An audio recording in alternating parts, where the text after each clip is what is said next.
OK, c'est intéressant quand même, oui, parce que je ne savais pas cette nuance-là, que si tu le faisais au fédéral, tu avais déjà de base une Le protection au niveau nom du à nom. travers ça, mais il faut quand même que tu t'enregistres. Puis surtout, faut tout le temps s'enregistrer dans chacune des provinces que Ouais.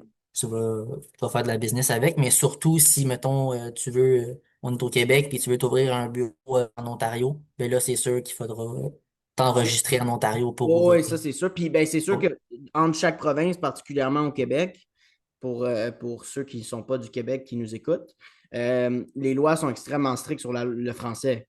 Ouais, Fait que exactement. ça amène une complexité aussi pour les entreprises qui ne sont pas à l'intérieur du Québec ou des gens qui ne sont peut-être pas francophones.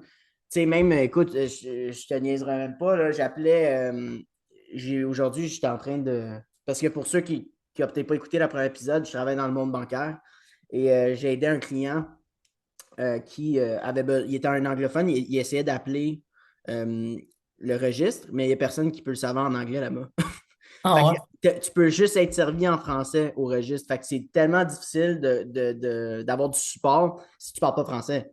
C'est Fait pas que là, français. tu sais, oui, d'accord, au Québec, c'est peut-être pas un gros problème. La majorité des gens parlent français, mais tu sais, c'est juste pour te montrer la limitation à ce niveau-là. Ah, sinon, Tu sais, fait que c'est assez drôle, mais écoute, c'est sûr que, écoute, c'est ça qui est ça. Puis, tu sais,